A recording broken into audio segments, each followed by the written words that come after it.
Ireland has a long, rich history with crafts, from the Celts who carved pictures of animals and their distinctive jewellery and their decoration, to the Irish contribution to the Book of Kells and its design, which is still admired around the world to this day. Art and crafting is in the Irish heritage, and in modern day Ireland in 2020, the artisans have not lost their spark. According to a report prepared for the Crafts Council of Ireland by the Indicon International Economics Consultants, there's between 6,000 to 11,000 crafters in Ireland, and they generate almost $500 million in sales with a lot of room to grow. Hello everybody, my name is Liz Christie. I'm a textile designer and hand weaver from Castleblaney in County Monaghan. County Monaghan is part of the Drumlin Belt in the northeast of Ireland, which was left by the last ice age. So, what will I tell you about myself? For me, it was a natural progression into textile design because I always loved colour. Colour is what makes me tick. As a child, I sat on the floor underneath my next door neighbour's table. She was a dressmaker, and I can remember pulling the threads apart from the scraps of fabric and looking at how all of the threads interlaced. It fascinated me. I also remember going blackberry picking with my mother, and when we went to the weighmasters with the blackberries, I asked him what happens to the blackberries, and he told me that they use them for jam, and he said that they use them for dye, and I asked him, well, what's dye, So I had to know the whole ins and outs of what dye was and what dye in wool was about. So that was my first introduction to the notion of changing fabric or fibre or wool from its natural state into another colour. So when I set out to design something, I look for my inspiration, and this process came about. I was trained that way in college, and when I set up my business, that's the same thing I did. I sat down with my box of yarn and I looked for my inspiration, which I found in some Monet books. I always loved Claude Monet, and that's the first place I went. So I put some threads with some paintings and ideas developed. So eventually then I made a set of scarves and I brought them to my customer. And on the swing tag of the scarf I wrote, inspired by Monet's paintings, and I named the painting, be it water lilies or Japanese bridge or whatever. And my customer really liked that idea, and even better, her customers liked the idea. So that became part of what I did, and it has become part of my signature that some of my work is inspired by Claude Monet's paintings, and I visited his gardens, and I really love how he uses colour and paint and how he captures light. In 2002, myself and my husband Pat came to Chicago for St. Patrick's weekend. Somehow we managed to miss the parades, but instead we spent the day in the Art Institute. Well, this was the best, simply the best. I got up close and personal with Claude Monet's paintings. I walked into that room and there was 14 paintings on the wall, and it was the most amazing St. Patrick's Day ever. So I suppose you could say I love art and heritage, I love colour and texture, and I love the natural landscape of our Drumlin countryside. And all these elements converge in my Liz Christie scarves. At the outset of my career in 1986, I made the decision to produce by human energy. The impact would be low volume of production and high labour costs. But this is what felt right for me. And 30 years later, I have to say I'm very glad that I stuck to my principles of slow production. I was an advocate of slow fashion before it ever became a buzzword. I genuinely care about the world that we have the privilege to live on, and I believe that my scarves bring a touch of added colour to the world. In these days of social media, my favourite hashtag of course is Live Life in Colour. So at the outset of the business, I did everything myself. and eventually then I needed help. The team I have around me today I handpicked over the years, and I train them to work with me. But it's not just a job, it's a way of life for us all. My team embraced my love of colour as I trained them to weave the designs. But it's not just my designs. Each scarf embodies their skill and commitment as the threads pass through our hands many times. From dyeing the threads, from dyeing the wool, to preparing the warp, to tying it onto the loom, the weaving process, tying the knots, everything is done by hand. As you can imagine, there's great joy for me when I see someone wearing a Liz Christie scarf. I love to hear from customers who enjoy wearing them, and I also love to get a photograph. It's even better. I sell mainly through my website lizchristie.com and directly from my studios when we are open. And I also embrace initiatives like Crafters of Ireland, which is always about finding new opportunities and new ways of doing things. I'm delighted to be involved with IBAM through Crafters of Ireland and have this opportunity to show Liz Christie scarves to the Windy City and beyond. Many thanks. Hello, my name is Louise Carroll and my business is Louise Carroll Designs. I handcraft a range of gifts and signs from natural slate. I live in County Leitrim in the west of Ireland in a village called Drumahare on the shores of Lough Gill.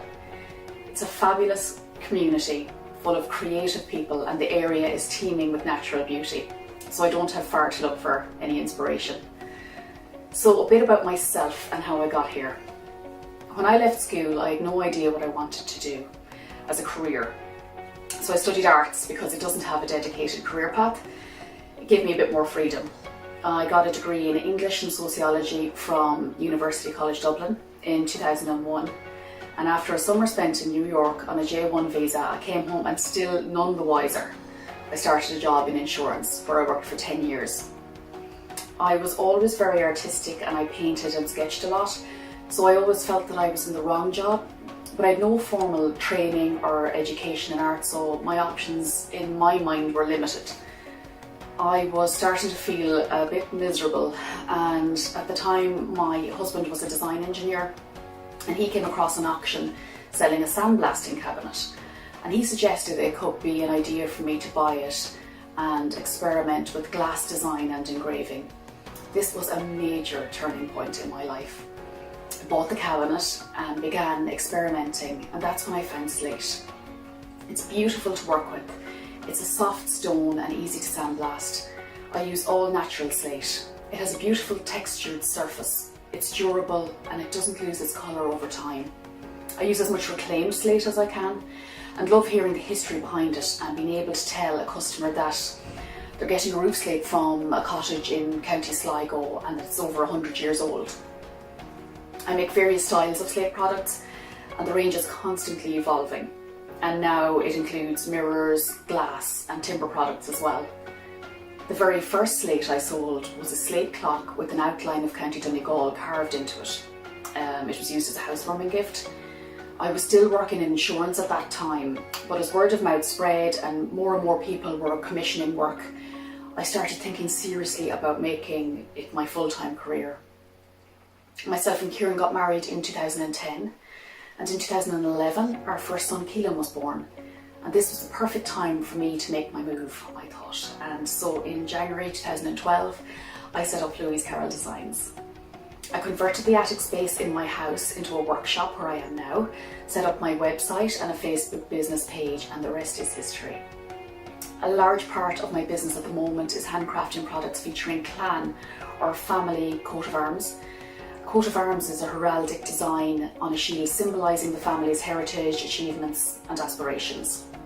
I saw heraldry described recently as the shorthand of history, which I thought was a great way of describing it. My coat of arms range includes slate clocks, photo frames, plaques, they can be framed or unframed, mirrors, photo slates and laser engraved timber. They're a great way to proudly display the history of your Irish family name. Next to the coats of arms then in popularity are probably my bespoke natural slate house signs. which I've sold in many different countries around the world. Once I've worked with my customer on the perfect design, I cut the chosen piece of slate by hand and drill holes in it for fitting. I sandblast the lettering deep into the slate and carefully hand paint it with a weatherproof, outdoor grade paint. I then use a slate oil to seal and enhance the stone. The finished product is eye-catching, durable and beautiful in my slightly biased opinion. Aside from those, I also make slate clocks, photo frames, time zone clocks and photo slates, to name a few. I also engrave mirrors, be it with the photograph, coat of arms or even verses of poetry. I can make a product to suit any occasion and have also designed and crafted many awards and presentation pieces. I think my niche is trying new things and giving everything a go. Clients regularly ask me to make something I've never done before, maybe using new materials or a new process, and my motto is I'll do it. And many of my products have been born that way. The more I work, the more I learn and the more the business evolves. My work is completely bespoke and so no two pieces are the same. A large portion of what I do is commission based, so I work with the client to achieve exactly what they want by getting as much information as possible regarding the intended recipient, their interests, background, career, as well as the client's own ideas for the finished product.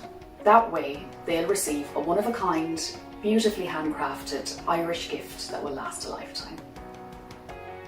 Hello, my name is Keena and this is Mary. We are two of the founders of the Celtic Fairy Collection, an Irish-based business that creates and produces premium handmade Irish magical creations. We are very happy to be here today speaking to you digitally thanks to the Crafters of Ireland. The Fairy Workshop where all the magic happens is based in County Cavan, Ireland. In 2017 we won a fairy house building competition in Carlingford, County Louth. We're so happy and that's what really kick-started us getting into making all these magical creations. Our winning house is actually at the Leprechaun Cavern, Fairy Leprechaun Cavern in Carlingford. Our first range of fairy doors were created and carved out of wood individually, which was very time consuming, so we had to find a more productive way of creating a variety and wide range of doors that we had in our minds that we wanted to create. So we went on to be able to do that, and that's why we now have a wide range of 25 fairy doors that's available, which are always evolving and changing, and there's new ones coming all the time. That was a really positive progression for our fairy doors because we were now able to produce a wide variety of fairy doors that were now able to be used indoors and outdoors. Our aim with all our creations and our fairy doors is to bring a little piece of Ireland and the magic of Ireland into your home or garden. So a progression from the fairy doors was to be the ability to be able to make more magical fairy creations that we were inspired to create, and one of them turned out to be the Gnomies, and they have just turned out to be true and loyal friends of the fairies. We feel that our creations are very unique and have the ability to bring a little bit of Irish magic into your home, no matter if it's in Ireland, or what we hope for is to be able to bring our creations and our magic to all around the world, including America. All our customers and anyone looking to buy a gift or a product for themselves just to remind them of Ireland can rest assured that all our products are completely unique and handmade in Ireland, using all Irish products and materials to make it all come to life and happen. We do our very best to source locally and use Irish businesses to supply us with any of the products necessary. So we get our labels from a great Irish business in Dublin, and we use another Irish business in Dublin to supply our boxes and packaging for products. We also get our business cards and like little labels and any printing that needing done from a local little printing shop. So we do our best to really stay close to home and support locally. Gnomies that we've already mentioned are made from completely recycled materials, so any of the jewels that you see on the Gnomies or any of the fabrics, they're all recycled. We just try to be as sustainable as possible with our little Gnomies. So this is one of the orders that we're packing at at the minute, and we just try our best to make the packaging as lovely as possible for the customer and include little extras. And a handwritten note. And a handwritten note, Thank as you always. Just thanking the customer, because we really do appreciate all orders and everything and support. And every order, no matter how big or how small, we appreciate it just the same, because getting the opportunity to send our products and creations to All a new around the home, world. is a dream come true, and we just love the idea of being able to bring a little bit of magic to where they're going, you know, to a family or a kid or an adult. And we love to see all the pictures. We love when they come in, we see pictures of our creations in their being new tagged. homes. Yeah.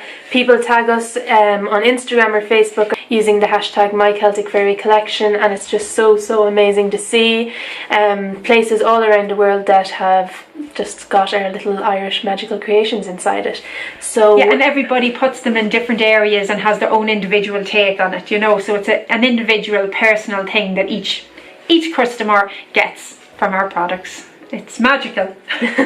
At markets, which we've unfortunately not been able to attend much this year, but it's always so amazing to see the wide variety of different people that come along and love our products and buy them and take them home.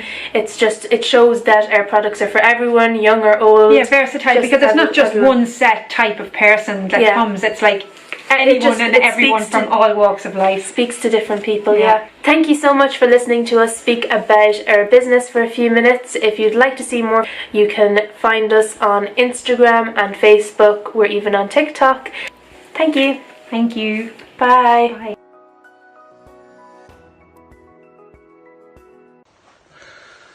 How are you all, folks? My name is Sean Egan. I'm a glass engraver.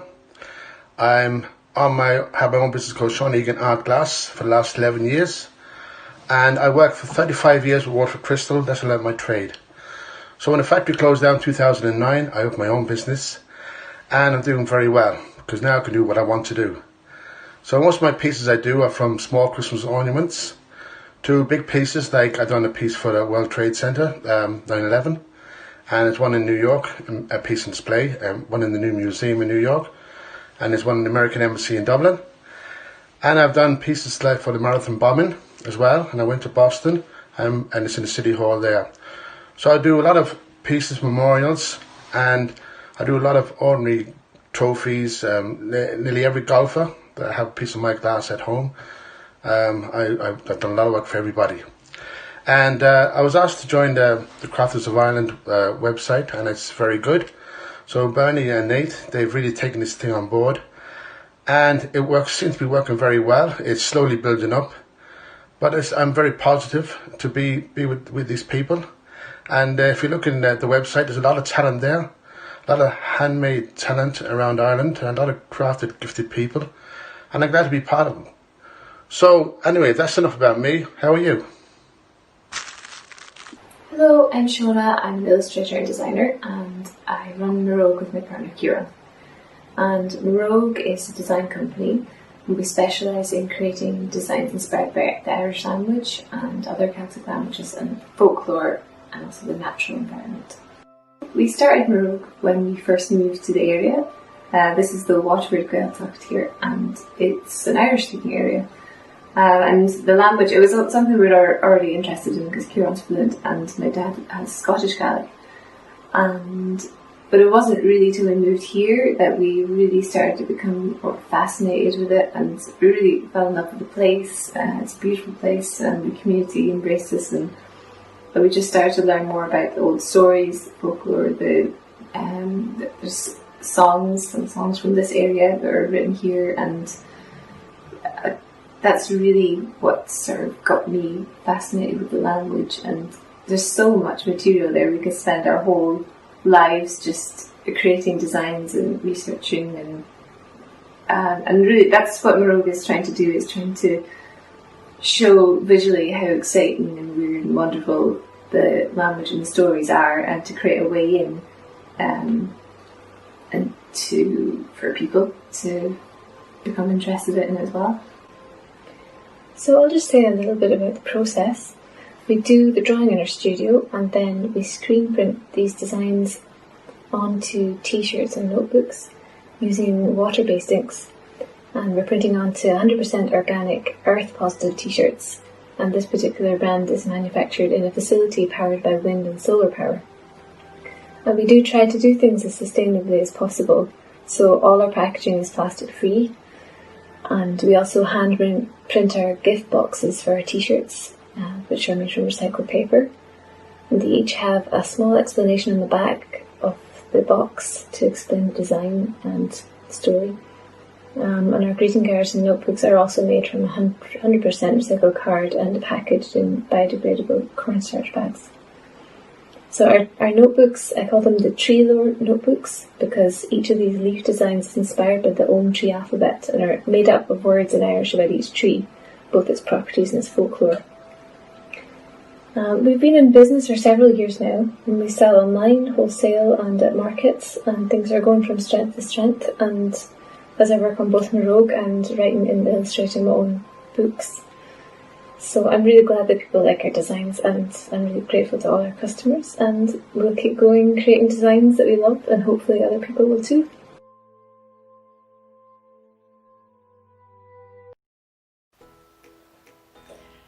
It's lovely to have the opportunity, a brilliant opportunity, to talk to you today about Crafters of Ireland.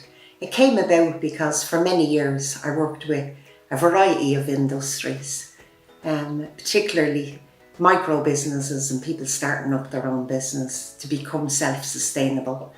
Within the segment, I found that it was crafters, artists and designers that struggled most when they were trying to get off the ground. So where their struggles really lay and what challenged them was creating visibility for themselves. And it was on my mind for many, many months about what could I do to make it easier for them to get on with what they're good at and where their expertise lay. And what I found was distracting them was when they wanted to train at SEO or digital marketing so that they could put this in and juggle it with all the other things that are involved in having your own business. This took them out of their creative zone.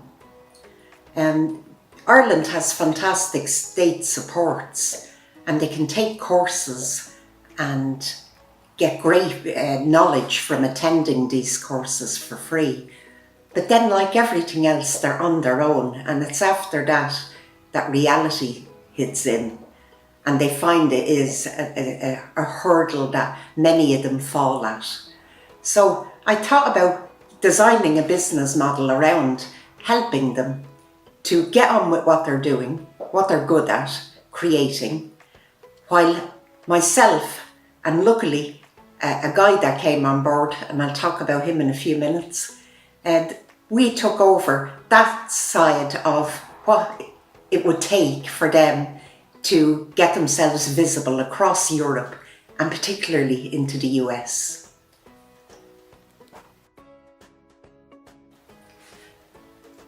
If you go onto our website, you'll see a variety of handmade, handcrafted, beautiful products. So they range from luxury chocolates to cut crystal. We have ceramics, beautiful hand-poured candles, luxury soaps, hand-woven scarves. Coming on board, we have a lady that does baskets and another lady that writes children's books. There's a huge variety of these small industries here, and there's many, many more that I want, to get them to see who we are and what we can do for them. It was a simple idea. It's basically, I suppose, where the state support stops. We take over if they're willing to come on board with us. We take over and we're there constantly for them. And we know that our products are, some of the best in Ireland. And we know once people get to see them that the word will spread. And that's the whole idea, to build the strength there amongst the small industries in Ireland to keep it ticking over. And I believe even small changes, when they coincide with one another, can have a huge impact, not only on the economy, but on people's, on their strength to continue during any kind of a crisis, and particularly now, and there's an opportunity also with this, pandemic, where people cannot travel, as you know, and miss out on visiting Ireland, and vice versa, for the crafters to show their work in the US. So this should, I hope, bridge the gap and make it as close to possible as face-to-face talking to people, or for the public to get to see products and to know that these were put together by highly skilled people who have dedicated their life to making things by hand, and where they get their inspiration. I think Liz was talking earlier about Monet, and she gets her inspiration for her colours there. And it's with them all. They all have, been inspired either by their surroundings or a person in their life to, drive them forward. They have this natural urge within to come up with these unique pieces.